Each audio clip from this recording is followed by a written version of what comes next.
Back to news. కొన్ని దేశాలు వ్యర్థాలతో అద్భుతాలు చేస్తున్నాయన్నారు డిప్యూటీ సీఎం పవన్.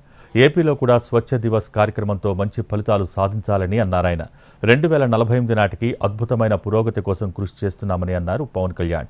పారిశుద్ధ్య కార్మికులకు జీతాలు పెంచాల్సిన అవసరం ఉందన్నారు. గుంటూరు జిల్లా నంబూరులో స్వచ్ఛ ఏపీ స్వచ్ఛ దివస్లో పాల్గొన్నారాయన.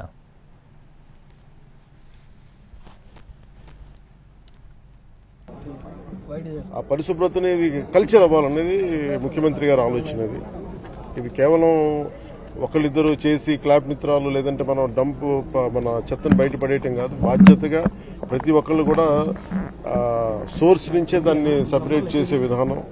అలాగే ఎక్కడ పడితే అక్కడ ఈరోజు ప్రారంభించేది అద్భుతాలు వెంటనే జరిగిపోతాయి, 24 గంటల్లో జరిగిపోతాయని కాదు, కానీ దీన్ని ఆధారం చేసుకుని దీన్ని ఒక ప్రేరణగా తీసుకొని భవిష్యత్తులో ఈ కల్చర్ అవ్వాలి పిల్లలకు కూడా, ఇది భవిష్యత్ తరాలకు కూడా సదుద్దేశంతో ఈ రోజున గౌరవ ముఖ్యమంత్రి గారు దీన్ని ఇనిషియేట్ చేశారు.